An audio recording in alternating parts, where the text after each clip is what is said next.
Ladies and gentlemen, we present the only nightingale in the world at present known to wear a skirt, none other than lovely Helen Clare. You are my lucky star. I saw you from afar. Two lovely eyes at me, they were gleaming, beaming. I was starstruck, oh, you're all my lucky charms. I'm lucky in your arms. You've opened heaven. Crampton Hodnet, nestled in a verdant vale in the Cotswolds, is a charming hamlet of rambling lanes, quaint cottages and country gardens, populated by happy, industrious souls who could wish no more than to spend each day in the quiet joy of their becalmed existence. It is a magical place, no less so for the fact that it does not actually exist. North Oxford, by contrast, is a very real place, not nearly so magical, but rather more intriguing, and that is where our interest will take us for the present. It was a wet Sunday in North Oxford at the beginning of October. A few sodden chrysanthemums, dahlias and zinnias drooped in the flower beds on the lawn of Leamington Lodge, Banbury Road. Jessie Morrow looked out of the window at the dripping monkey puzzle tree as she contemplated her rather unexceptional existence as paid companion to Miss Maud Doggett, who is just about to enter the scene. Miss Morrow! Miss Morrow! Miss Doggett's chief work in life was interfering in other people's business and imposing her strong personality upon those who were weaker than herself. Where are the buns from Boffins? You really ought to tend to these things. The buns are in the kitchen. Please fetch them now. We must leave immediately for dinner at my nephew's. Yes, I'm sorry, I'll be there presently. I was just thinking about... But Miss Doggett was already off and on her way, and at the exact moment that she was walking up the drive to her nephew Francis Cleveland's house, his daughter, Anthea Cleveland, was being kissed in the library by Mr. Simon Beddoes.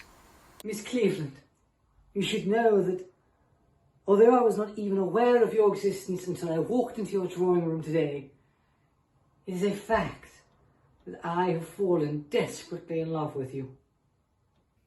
Really, Simon? Ah, you're angry with me. Please, don't be angry. I'm not angry. You're not angry with me? Darling Anthea, you're so sweet. But we are having people over for dinner and I have to help get things ready. But when can I see you again? I must see you tomorrow. Goodbye, darling. I will think of you every moment until then.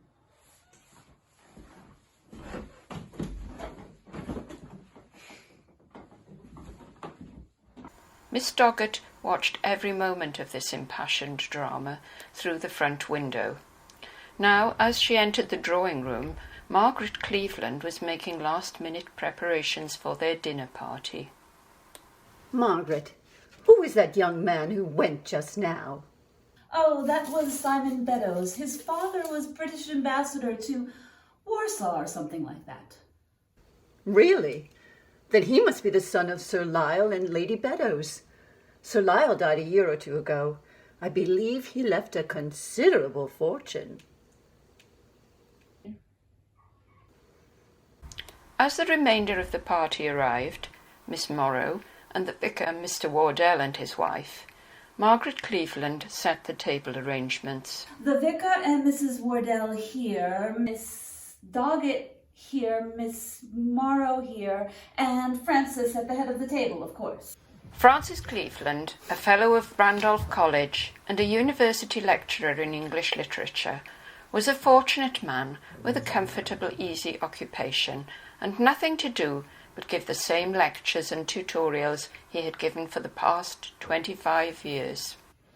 After nearly 30 years of married life, Margaret had come to take very much for granted the handsome, distinguished husband whom she had once loved so passionately.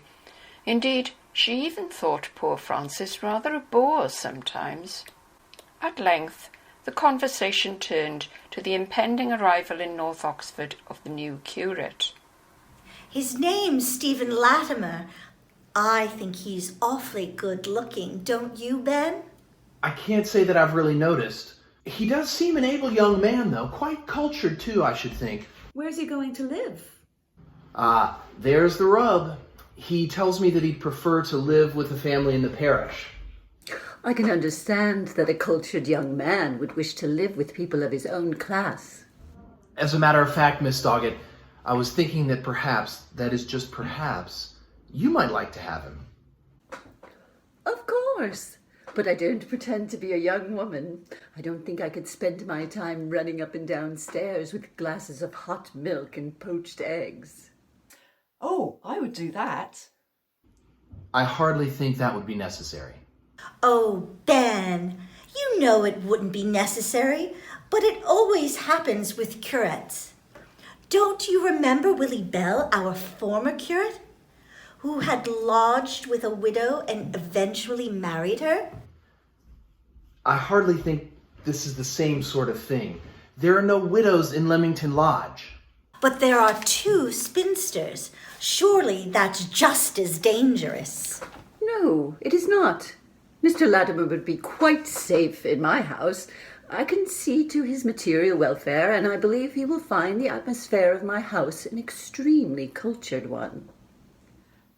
And I am merely a companion, looked upon as a piece of furniture, hardly a person at all. But Miss Morrow thought of the dining room of Leamington Lodge on a wet Sunday afternoon, with the rain dripping off the dark branches of the monkey puzzle, and thought to herself, how interesting to add someone new.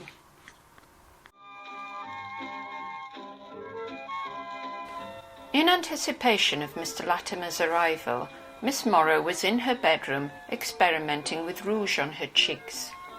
She had read that if you put the rouge far out on the cheekbones and smoothed it in carefully so that no hard lines showed, it gave roundness to a thin face. Please, Miss Morrow, I'm sorry to disturb you. Mr. Latimer is here. Mr. Latimer here now? But Miss Doggett wasn't expecting him until 7. No, miss, but the sheets are on the bed. Well, I don't suppose he'll want to go to bed at 5:30. Tell him I'll be down in a minute. Yes, miss, I will.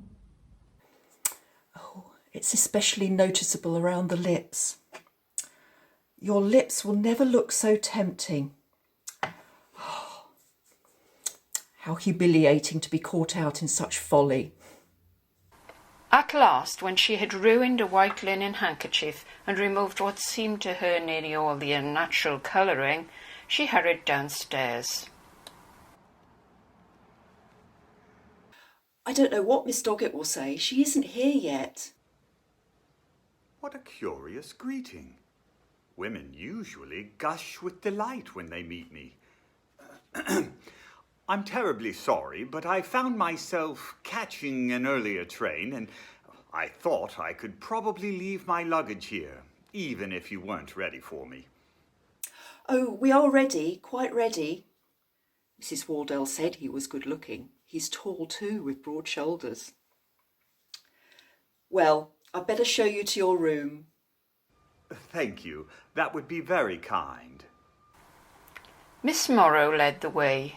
She knew that she was doing a wicked thing, escorting a man upstairs, but she quieted her conscience by reminding herself that she could hardly be blamed for Mr. Latimer's early arrival. Your room faces the garden, and you can look away into the distance. This is the study, and the bedroom leads out of it. Well, it seems very comfortable. I can see myself writing sermons on this roll-top desk. What's the tree growing outside the window? A monkey puzzle? Yes, it shuts out the sun. Your bedroom is through here. I believe it has all the usual conveniences. Oh, what's this engraving? That's one of the Bavarian lakes. Miss Doggett has a full set. What a very dry-looking lake it is.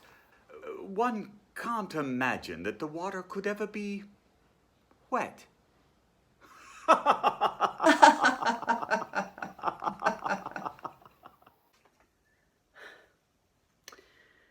Look at them laughing.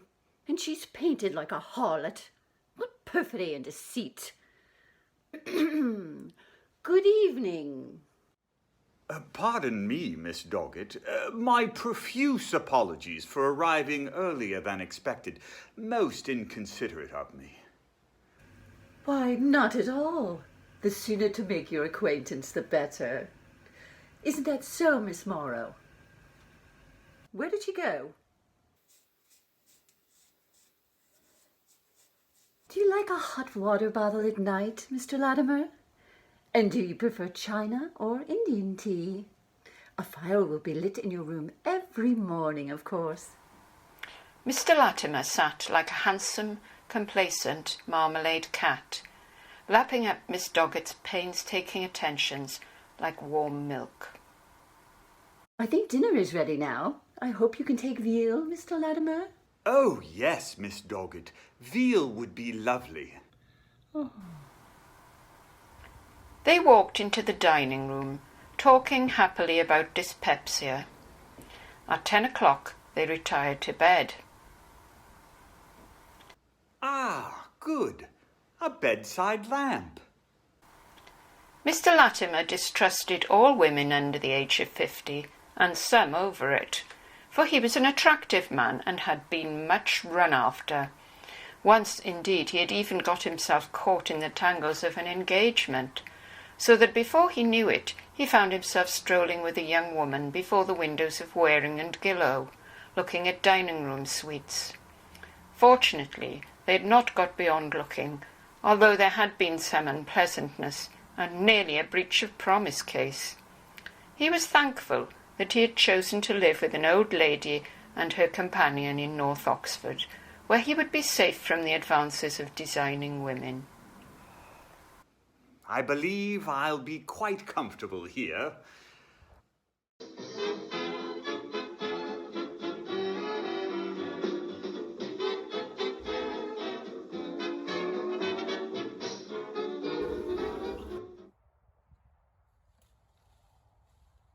That must be Miss Bird coming for her tutorial with Frances.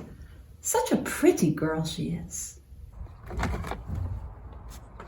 Miss Bird, do come into the drawing room and get warm. It's not quite 5:30 yet. As always before her tutorial, Barbara Bird had that half-terrifying, half-thrilling shakiness at the knees and a sinking feeling inside. I'm sorry the room's so untidy, but it somehow always is, especially when someone comes to call. Do you have time to sit for a minute? Thank you. I have a few minutes. If only Mrs. Cleveland weren't quite so nice. But she's obviously not the right wife for Francis. I can't imagine them reading poetry together. I mean, isn't that what makes a happy marriage?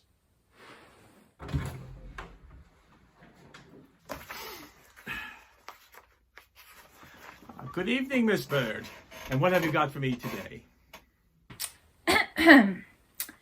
My paper will discuss the main features of the metaphysical style of poetry. Ah.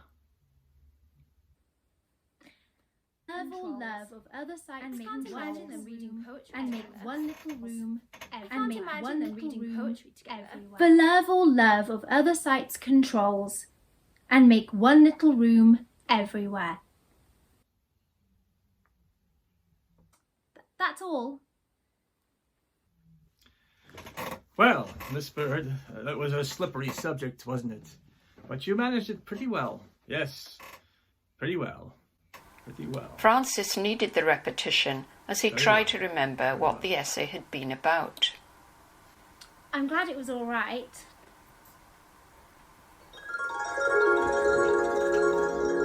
That look. Did I imagine it? How long has it been since a woman looked at me like that? She's a very beautiful girl. Why have I never noticed it before? Well, now that I know, what am I going to do about it?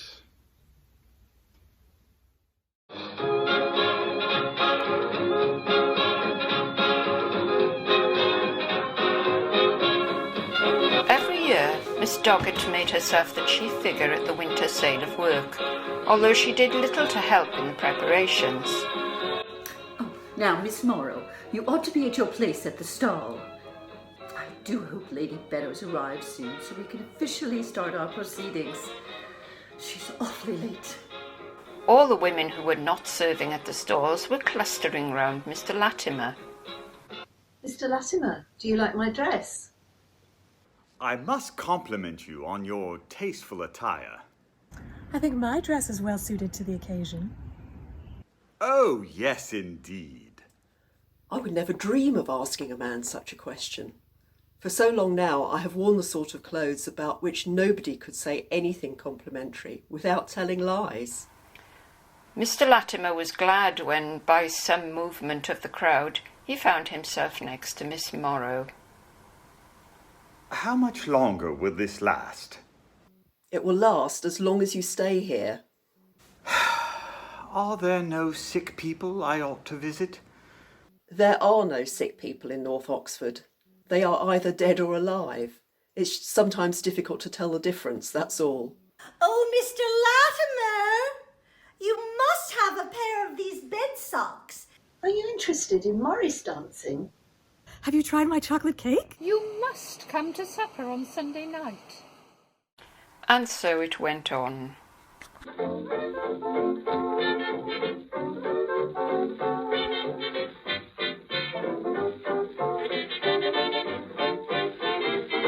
Well, this is a cozy sight. What are you doing?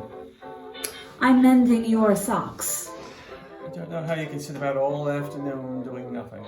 Well, dear, you can come and mend your own socks since you think it's less arduous than what you've been doing. What are you going to do now? Why do you always ask that whenever I come into the drawing room? Can I stand in the drawing room and talk to my own wife? Isn't that doing something? It's only 3 o'clock. Why don't you go along to the Bodleian until tea time? Perhaps you'll find a nice young woman working there and you can take her to tea. You certainly seem to want to get rid of me, so perhaps I will go to the Bodleian. Take your overcoat, dear. Remember how cold it is out there. Mr. Cleveland wandered through the upper reading room of the Bodleian, and then he spotted Barbara Bird. She's just what I need. Someone who really appreciates me. Miss Bird, do come out and have some tea with me. I'm sure you've been working quite long enough this afternoon. I'd love to. They walked out of the reading room, down the stairs, and headed to a nearby restaurant. As Francis and Barbara moved to the other room, they were observed by 2 members of that noisy crowd. Well, that's quite extraordinary. I don't know. It seems to me that it's quite an ordinary thing for a tutor to take his pupil out to tea. I am not denying that, but the circumstances here seem to me to be quite different. To sneak off to a cafe in the town and then to rush off so unceremoniously when he sees somebody he knows. Well, Miss Morrow, you can hardly say that that is quite an ordinary thing. But Miss Doggett, I don't think they did see us. I don't think either of them did. Miss Morrow, you are not a woman of the world. The last thing I would claim to be is a woman of the world. Well then, we may as well go home. When we pass Francis and that young woman, I shall merely nod, and you must do the same. Mr. Cleveland and the young woman were so deep in conversation, they hadn't even noticed they were being acknowledged. Don't you get depressed working in the library after the end of term? I should think you'd rather go home. It's impossible to work at home. One simply can't get any peace. Where do you live? In North Wales, by the sea. Oh, I dare say you may have seen us there. Yes, I have, but that was before I knew you properly. and before you knew me at all. It was such a surprise to see you in the village shop. I'd always thought of you as a lecturer at the schools, and then I saw you in shorts, buying tins of baked beans and spaghetti. It made you much more human. Well, I am human. Quite human. Do let me walk you back to your college. Well, I had been going to do some work, but it seems hardly worth it now before dinner. So let me carry those books for you. Well, it isn't part of a tutor's duty to be so kind to his pupils. Yes, but I'm not your tutor now. There was a pause, as if both were considering their new relationship, whatever it might be. They walked on in silence over Magdalen Bridge. How sympathetic she is. She doesn't spoil the magic of a beautiful evening by making conversation. He'll think I'm so stupid if I don't say anything, and I may not get another chance to be with him like this again. She seems to know my feelings. It really is the right moment for a kiss, and I'm sure she feels it too. Oh, why can't I think of anything intelligent to say? At that moment, a dark shape could be seen hurrying down the drive. It was Miss Rideout, the principal, a good-natured woman who had unwittingly cut short many a good-night kiss. Good night, and thank you. Good night. Francis returned home and stood in the drawing-room doorway just as tea was being removed. Had tea. I should hope you had. It's after 6 and you certainly won't be getting any here. Did you have it in town? I had tea with Killigrew. Why did I choose the librarian as my tea partner?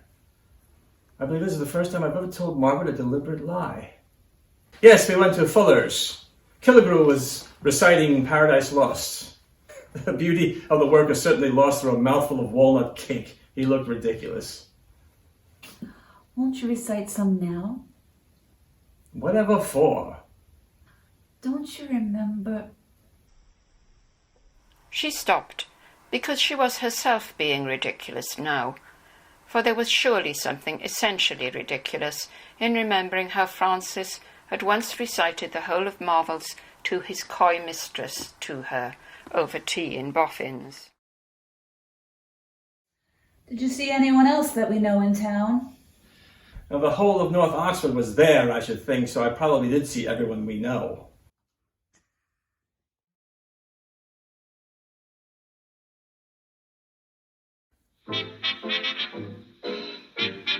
It was just before 6 on a dreary Sunday afternoon when Anthea Cleveland slipped out of the house, thinking herself unseen. But her mother did see, and sighed with a worldly resignation. Going to see Simon, I suppose. Of course, I can't say anything, but it's rather such a pity that she sees so much in him. A nice enough boy, but I harbor a fear that he'll somehow make her unhappy.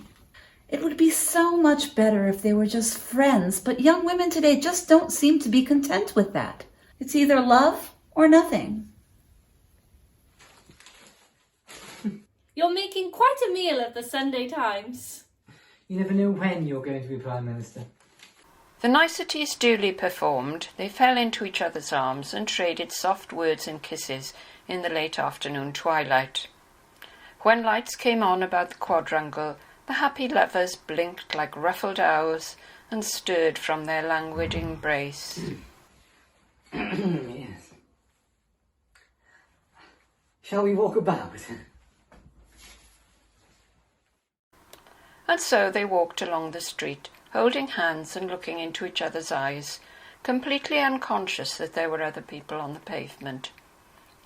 Thank goodness for love, thought Miss Morrow, as she slipped past them, with a hand up to shield her face. That was Anthea Cleveland and her young man. I think we'd better leave along Parks Road.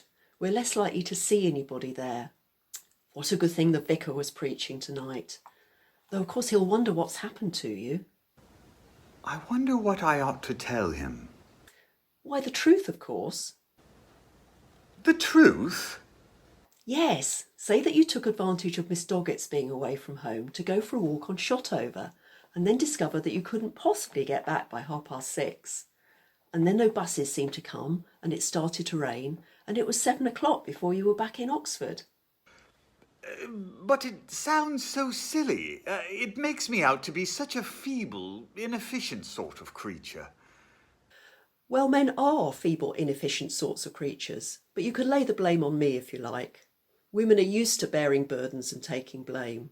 I have been blamed for everything for the last 5 years, even King Edward VIII's abdication. Oh, I can't bring you into this. There might be a scandal.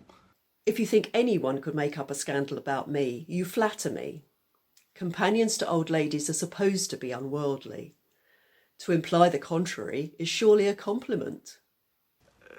What are the servants going to think when we arrive like this, all wet and bedraggled?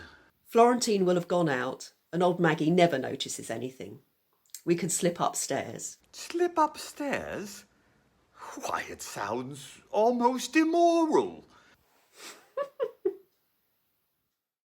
The front door of Leamington Lodge could be opened from the outside without a latch key, and so Miss Morrow and Mr. Latimer were able to do their slipping upstairs very successfully. You'd better go and have a bath, or you'll catch cold. She's quite a nice-looking woman. If she were decently dressed... What on earth am I thinking about? Yes, I think I ought to have a bath and take some aspirins. I don't want my rheumatism to come on. And perhaps you should put some mustard in the bath and have a hot drink. Could it be that she's making fun of me? No, I think she's perfectly serious. Life is so funny, so much funnier than any book. When the front bell rang shortly thereafter, in walked Mrs. Wardell. Oh, Mrs. Wardell, good evening. How are you? Do sit down. The moment could not have been more inopportune for Mr. Latimer to suddenly appear in a dressing gown. Well, well, I had a splendid bath. Oh, good evening, Mrs. Wardell. How nice to see you. Mr. Latimer. I'm sorry I missed evensong. I suddenly received a message from a friend who is a vicar of a distant parish in the Cotswolds, asking me to go over and take evensong. I went on my bicycle and got rather wet coming back, so I thought it would be wise to have a hot bath. Miss Morrow listened to this story in amazement. Oh, how interesting. What's the name of the parish? Crampton Hodnet. Crampton what? Is there such a place? I'm sure there is not. What a nice name. I don't think I've been there. Ben wondered what had happened to you, if you were ill or something, so I thought I'd just better slip in and see. I think I've managed to stave off a cold. It's a pity you weren't in church, Miss Morrow. Old Lady Halkin had one of her turns and had to be taken out. It really was quite exciting. Miss Morrow has a cold. You poor things! I think I'd better say that you both had colds. Ben's very understanding, and I haven't forgotten what it's like to be young myself. Oh, what pretty berries, Miss Morrow. Oh, yes, aren't they? I picked them on Shotover this afternoon. Oh, did you go there this afternoon? I've heard it's a very nice walk. Well, let me leave you to it. Oh, what an experience. Well, I really think you made it worse. Your story was ridiculous. Heaven knows what Mrs. Wardell thinks we've been doing. Is there by chance any sherry in the house? I don't keep a secret bottle in my bedroom, but there is some in the sideboard. Miss Doggett only brings it out when we have company, or when she feels she needs reviving? Well, we have just had company and we certainly need reviving. All right, I'll get some. I too have undergone a shattering experience. Certainly the first time one hears a clergyman telling deliberate lies can surely be called that.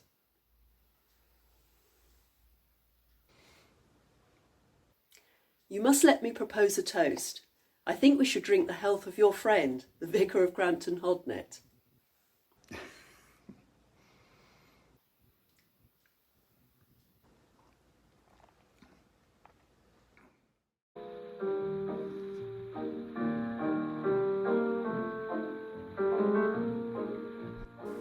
Barbara Bird was an intelligent girl, but she had never been in love with anyone of her own age, and had cherished many impossible romantic passions for people she scarcely knew. So it was with great anticipation that she hurried over Magdalen Bridge for her planned rendezvous with Francis at the Botanical Garden. Hello, I hope I'm not late. What were you looking at? A curious orchid. They're rather beautiful, aren't they? Yes, I told you there were lots of lovely things here. This is one of my favourite haunts. I simply had to show it to you. As I should be ashamed of myself for not knowing it better. But I have the excuse of being an Oxford resident, and therefore having seen nothing of Oxford. Of course, I have been here before. But never with you. Do you like flowers? I mean, really like them? Oh yes, I like them. When I was a little girl, I could never bear to see flowers being thrown away before they had died. I used to imagine they suffered. I think I'm still a bit like that, really. They came upon a pool full of water plants and goldfish. Oh, this is nice. I know these fish quite well. I believe some of them are quite old. And perhaps when we're dead, there'll be some that remember that we came here. If fish have memories, that is. It must be wonderful to go on a holiday with you, Barbara. Make me see things I could never see by myself. What a pity I can't pick you some of those red lilies. Oh, you couldn't do that. That's not allowed.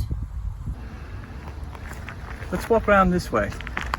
He indicated a secluded path. He felt suddenly excited at the prospect of being alone with her. It was spring. Spring, the sweet spring. The silence was suddenly broken by the familiar voices of two of Barbara's fellow students. Michael and Gabriel, we don't want them to see us. Let's hide in these bushes. All wrong. All wrong. The decor was tolerable, but the choreography was simply frightful. Talk about Diaghilev turning in his grave. Oh, exactly. They haven't seen us. But as they moved off, Michael said in a whisper, Gabriel, did you see? In the bushes. Shocking. Exactly. They've gone. Now we can get out of here. Oh, must we? I think it's rather nice. Don't you think so? Oh, yes. Could be even nicer.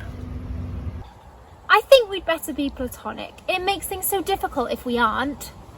Yes, of course. Suppose it does. I hope he isn't going to be like that. So many beautiful friendships have been spoiled because of that. I simply must go. I've got to be at Headington by 4, and I was hoping to go back to college first. Oh, I thought you would have tea with me. I'm awfully sorry. I should have liked that very much. But I'm afraid it can't be helped. And I've got an essay to write for you, you know. Well, your company does me much more good than an essay. Well, I don't do the essays for your good. Goodbye. Well, there's nothing to do but go back home to tea. As he walked home along Broad Street, he came upon a little flower shop, and in the window was a jar of red lilies, exactly like the ones he and Barbara had seen at the garden. Without waiting to consider whether it was wise, he went in and bought them. I sent them to Barbara Bird at this address.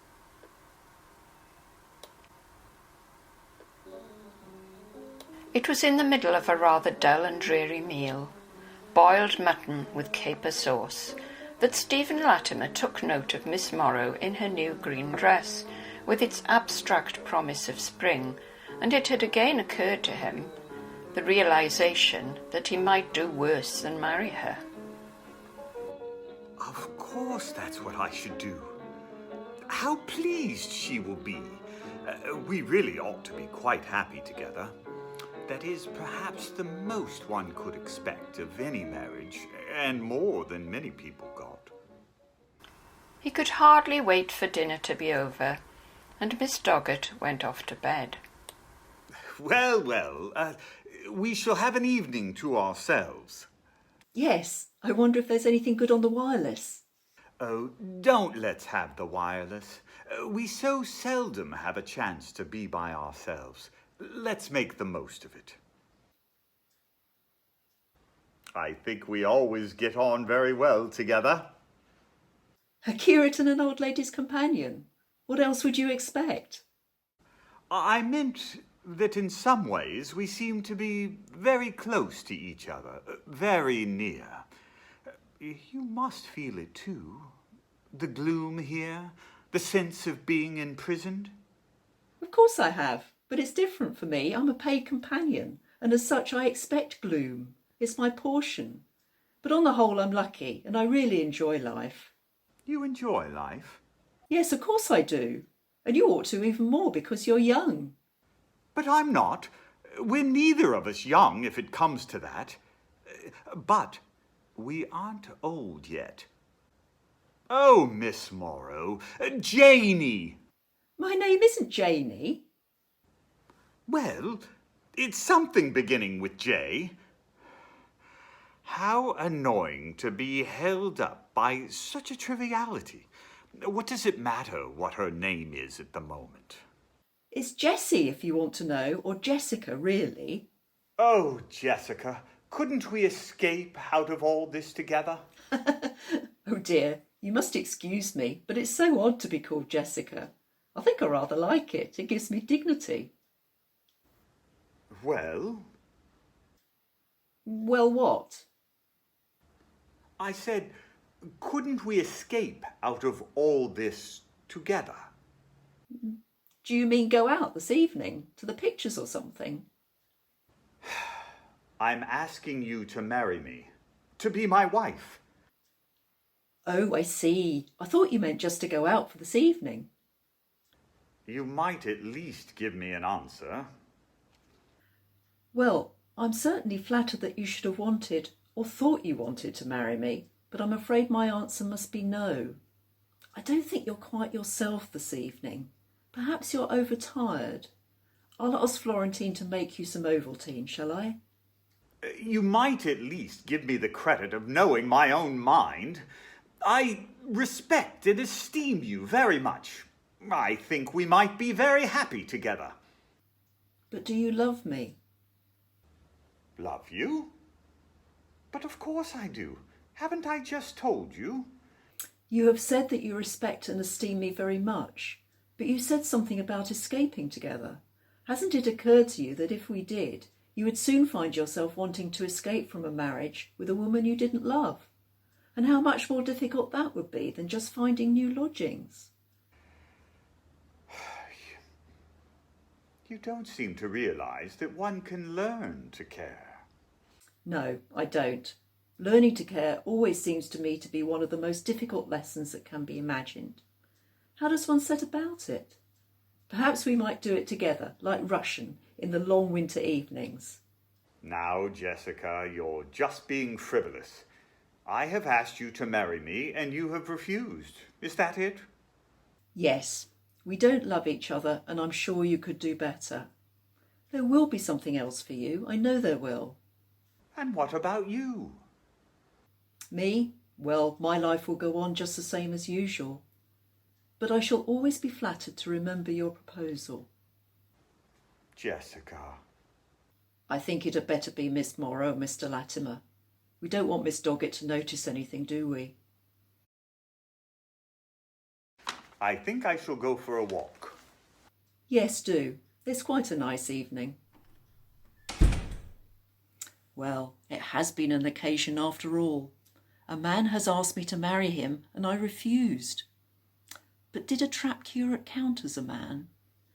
It had been such a very half-hearted proposal. Poor Mr. Latimer. I respect and esteem you very much. I think we might be very happy together. Might. Oh no, it wouldn't do at all.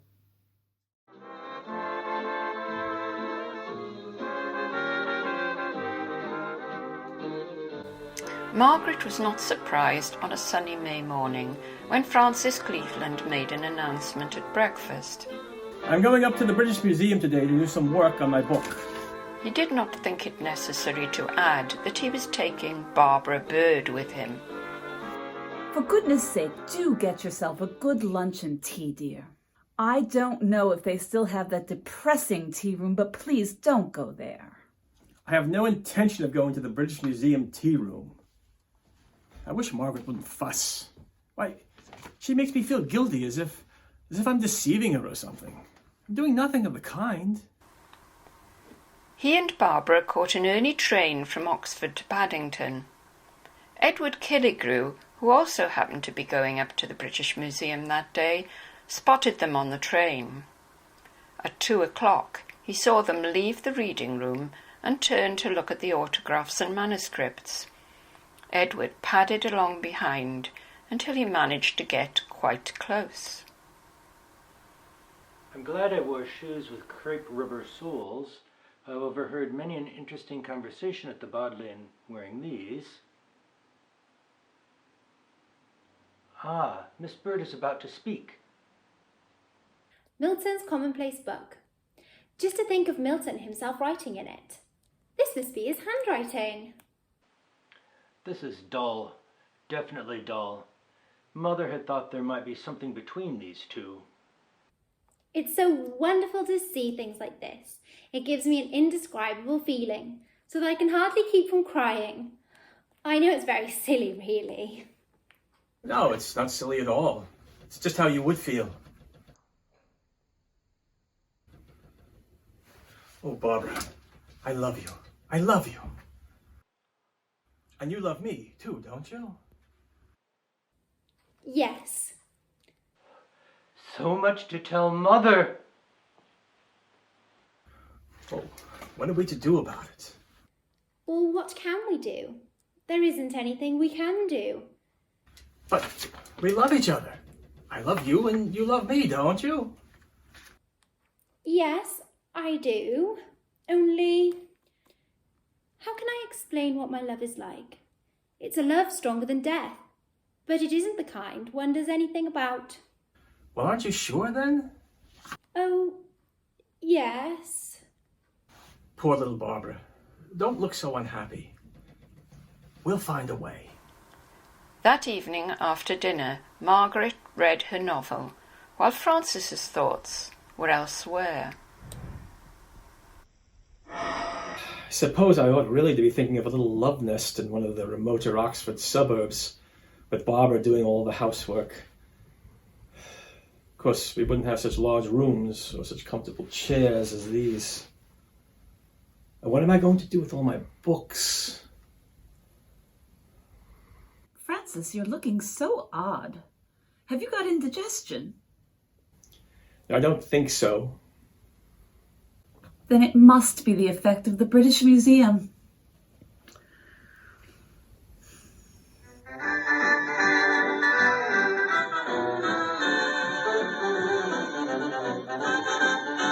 After Francis's last lecture of the term, he and Barbara took a walk in the college garden, unaware that they were being observed from the senior common room by a formidable quartet.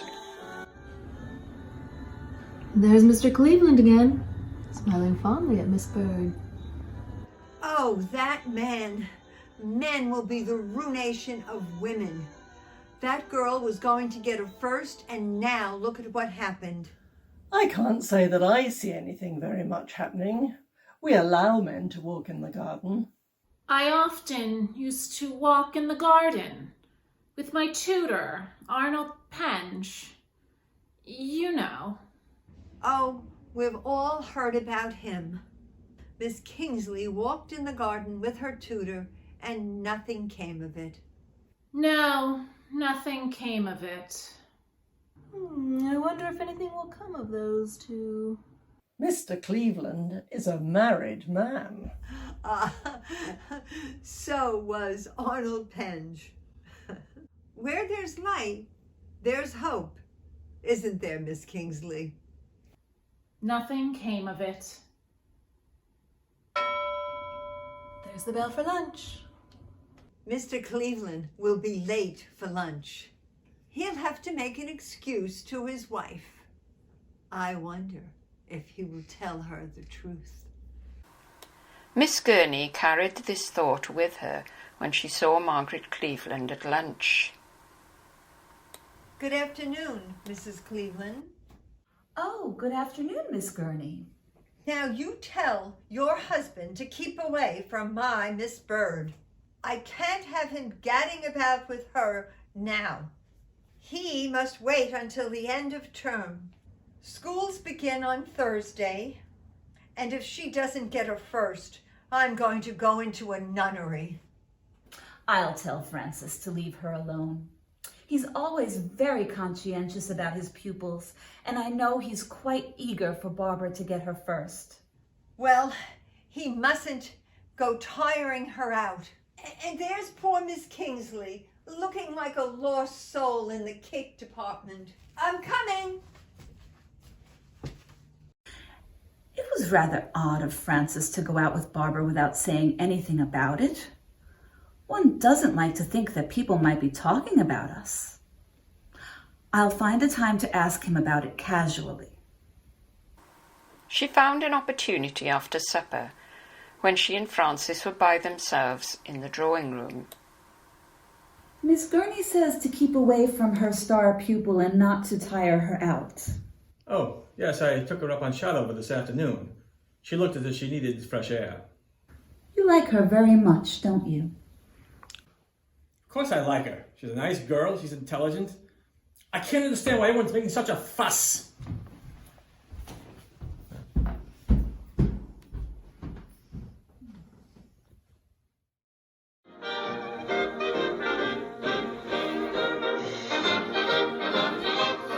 It was said of Charlotte Killigrew that one could always be sure that whenever she gave a tea party, it was because she had some special piece of news to impart to her guests, and today would be no different.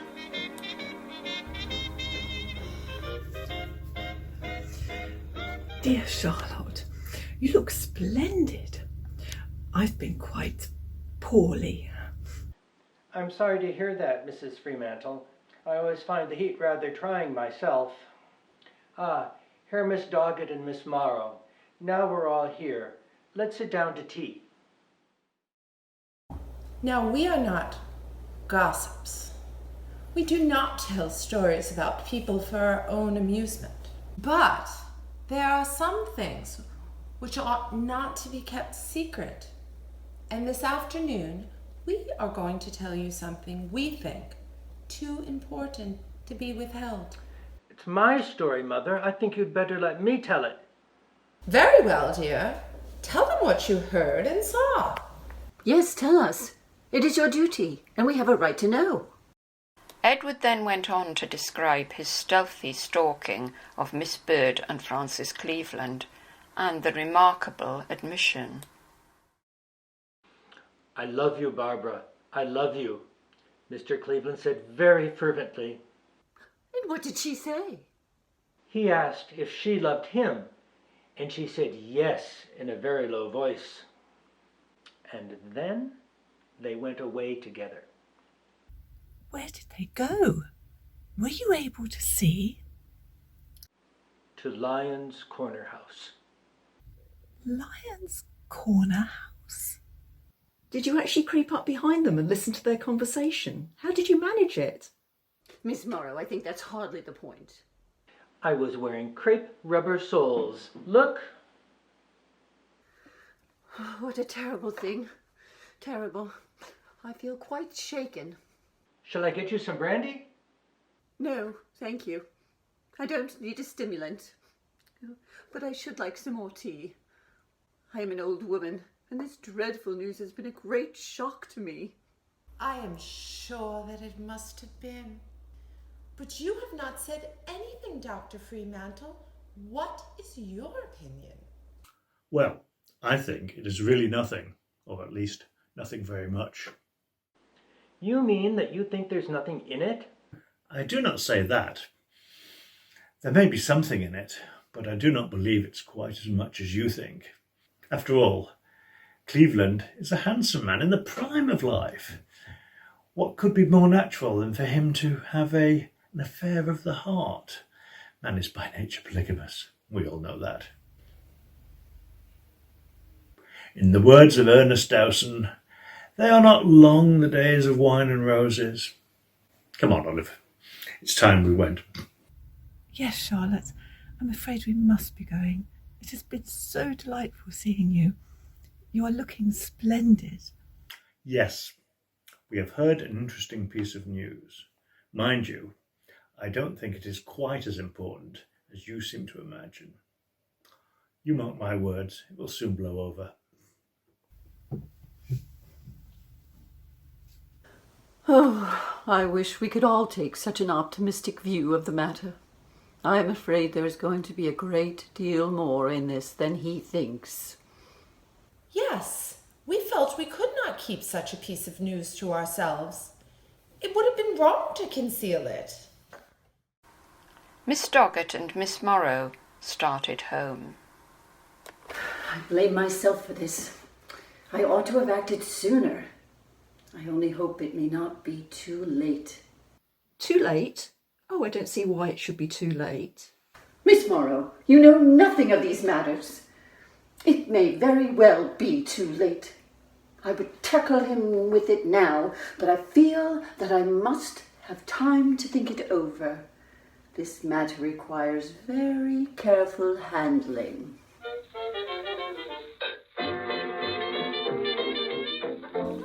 Miss Doggett's initial plan of attack would enlist the cooperation of Mr. Latimer, whose position in the church might give him the leverage to prevail upon Mr. Cleveland to abandon this frivolous dalliance. But alas, Stephen Latimer had chosen this moment to embark on a holiday. Paris should be most inviting this time of year.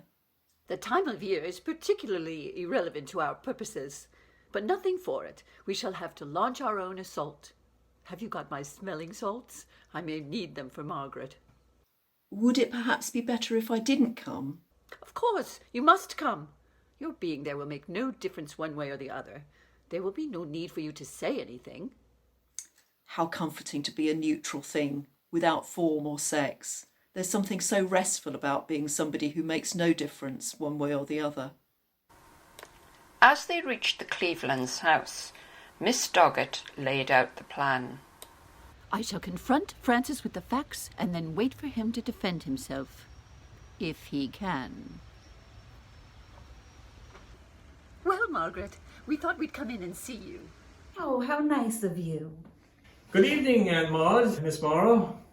There is something I wanted to speak to you about. Oh, really? About what? It concerns Francis, but of course it concerns you too. It is about Miss Bird. Oh, you mean the Declaration of Love in the British Museum? She knows. So either Francis has told her or somebody else has. This is most annoying. Well, Francis, how do you explain this? I don't know what you're talking about. You see, Margaret, he is still trying to keep up this deception. He has been leading a double life since Christmas. Miss Morrow and I saw him having tea with Miss Bird in Fuller's. Michael and Gabriel saw them together in the Botanical Gardens. Edward Killigrew heard their conversation in the British Museum. Miss Gurney saw them together. And we cannot know what may have happened on other occasions. I don't know why you're telling me all of this. I know all about Francis's friendship with Miss Bird. He has admitted that he likes her very much. Haven't you, dear? Of course I like her. I make no secret about it. Why is everyone making such a fuss? Exactly. Why, the idea of you having an affair with Barbara Bird is quite ridiculous. I couldn't believe it. So it's ridiculous, is it? It's fantastic to suppose that a young woman should find me attractive. I have always thought it's asking for trouble for women students to go to men tutors. Everyone knows how an older man's head can be turned by a little admiration from a pretty young woman, and this can lead to fanciful expressions of love. No doubt there may have been something of the kind between you and Miss Bird. A doddering old man fancying himself in love with a pretty girl. Is that what I am? I love Miss Bird, and she loves me. Well, Margaret, I hardly know what to say. What are you going to do?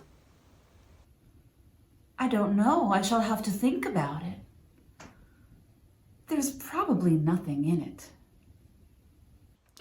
If what Francis says is true, you will have to divorce him.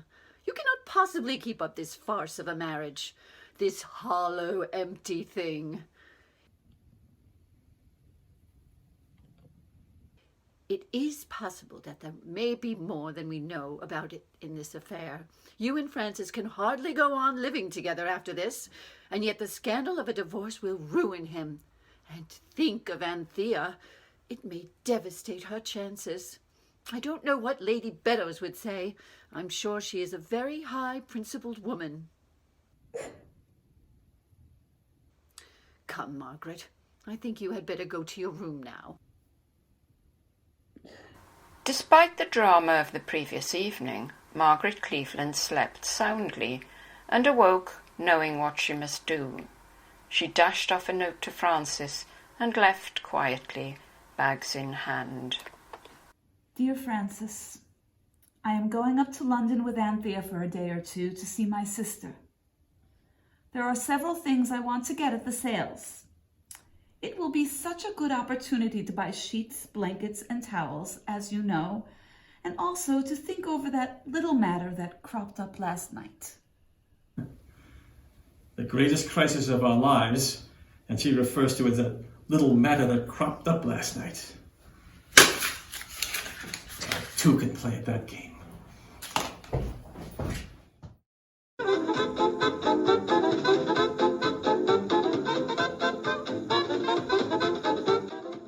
After tea, Francis walked up the Banbury Road to see Barbara. When Francis came into the room, he gave her a perfunctory, almost husbandly kiss, the most bearable sort, in her opinion. Margaret's gone away.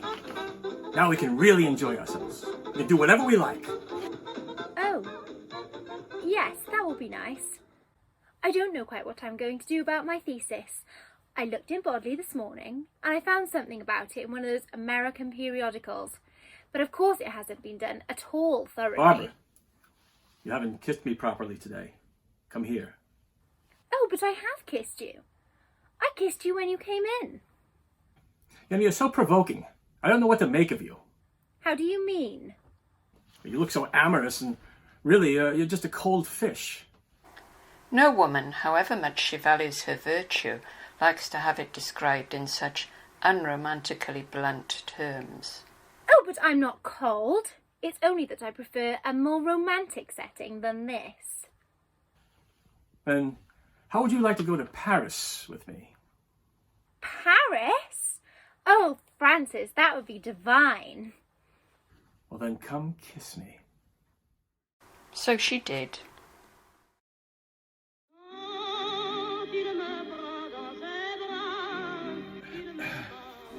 Francis woke up with the feeling that it was a special day. Why, he wondered, and then he remembered. I'm going to Paris with Barbara. What on earth made me think of doing such a thing? He glanced at the little note that Barbara had written him. Darling, I shall never forget last night. It was heavenly, wasn't it? I never realised before how much I love you. It will be wonderful in Paris, just you and me. Well, I certainly have to go to Paris now. I feel such a fool if I backed out. Things weren't quite the same in the cold light of morning for Barbara either. Of course I'm going to enjoy it. After all, I wrote to tell him so. I mustn't be a coward. I mustn't, above all, be a cold fish. Paris with Francis. Oh, it will be wonderful. But of course, when one went away with somebody one loved, there were nights as well as days. What a pity that even Francis does not always realise that there could be such a thing as platonic love. Soon she found herself on the road with Francis. What time do we get to Dover? I'm not sure exactly. We can get the night boat from there, I'm sure of that. We'll have a lovely time. He ought to have been feeling happy and carefree, but he had not realised till now how difficult it was going to be for a dull, virtuous, middle-aged Don to change suddenly into a dashing lover.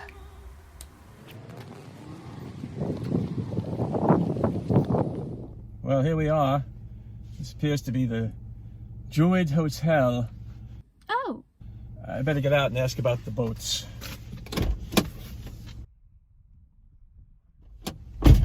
Well, we missed that boat. But I've settled things. We can stay here for the night. It's quite comfortable, really. My friend Sarah Penrose lives near here. Barbara had been going to say that she could spend the night with Sarah, but of course that would be quite impossible. So would you like to come upstairs? She followed him meekly up the dim stairs and into a large, gloomy bedroom. Our weekend in Paris. What a funny room. Yes, it's rather gloomy and Victorian, but we don't mind that, do we? I think I'll have a bath, and then we'll have dinner. It's rather late, but they said they could get us a meal. Immediately after Francis went into his bath, Barbara's panic came rushing back. Suddenly she could think of nothing but escape. I must get out of here. I must go to Sarah. I must leave a note. My pen. Where did I put my pen? I'll write in pencil. Doesn't matter as long as I let him know something. The farewell note written, she burst out of the room and ran down the stairs. By the time she was outside the hotel, she felt almost light-hearted. I'm free. There won't be any going to Paris. There won't be any more love, at least not of that kind. I've run away from Francis. Not run away. I've given him up. I've renounced him. By the time she reached Sarah's friendly red brick house, she was feeling very nearly happy.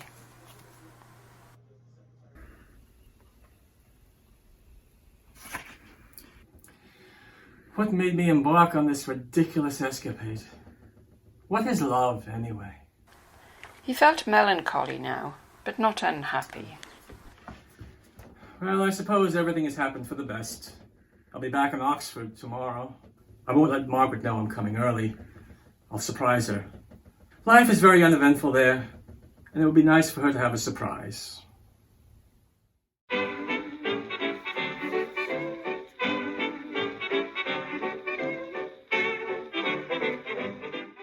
Margaret, now that you are home, I want to know what you are going to do about Francis.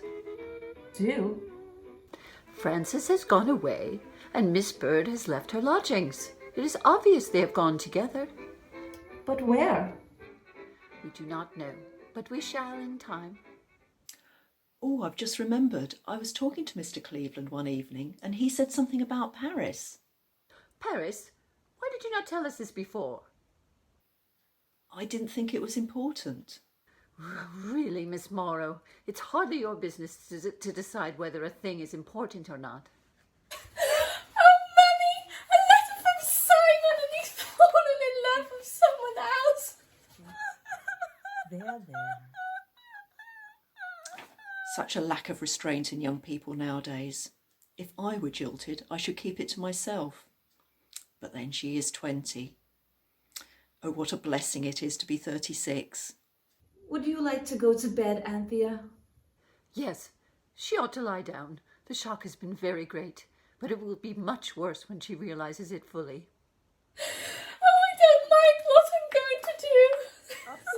As Anthea allowed herself to be led from the room by her mother and great-aunt, Miss Morrow perused Simon's letter. Dear Anthea, I expect you've been wondering why I haven't answered your letters. I think you will agree we have grown rather weary of each other's company, and it would be of no use our continuing to meet under such circumstances. As a matter of fact, I have met somebody else out here, and it is not unlikely we shall become engaged in the near future. You must meet her sometime. I'm sure you will be great friends. I shall always be awfully glad to see you in Chester Square whenever you happen to be in town. We have had some good times together, haven't we? Yours, Simon. A pity that romantic love doesn't last. The blessed that immortal be, from change in love alone are free. Or something like that. Where's Margaret? Oh, upstairs. Francis's car having broken down on the road home from Dover, Mr. Latimer, returning from Paris, was good enough to give him a ride back to the house.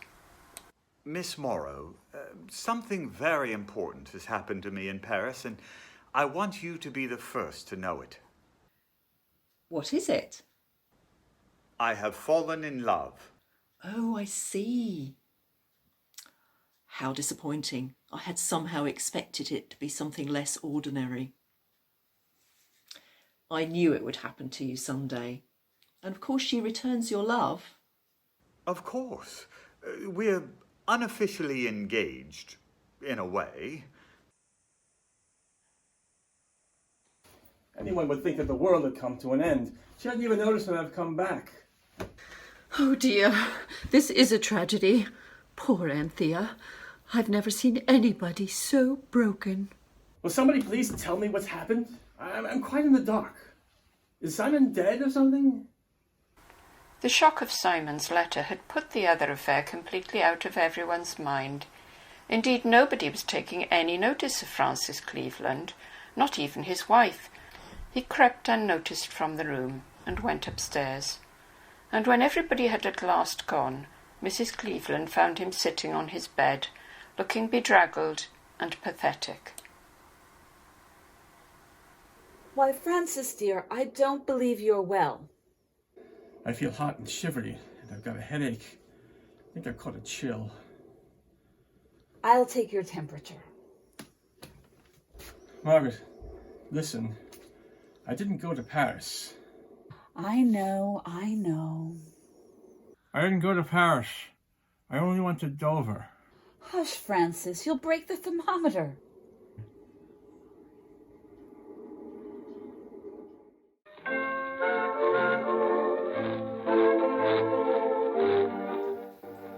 We shall miss Mr. Latimer when he's married. Yes, indeed we shall. And I dare say he will get a living soon in a new parish. Crampton Hodnet would be nice. Where? It's in the Cotswolds. And that will mean another curate for us. Why, yes, so it will. Yes, Miss Doggett would get another Mr. Latimer, and Anthea would get another Simon. There was really nothing in this world that could not be replaced. Change and decay in all around we see. But not here. No, I do not think you will find any change and decay in Leamington Lodge. And Miss Morrow was inclined to agree with her.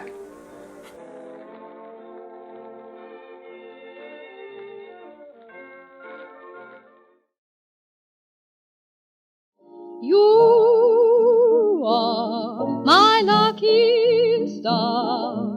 I saw you from afar.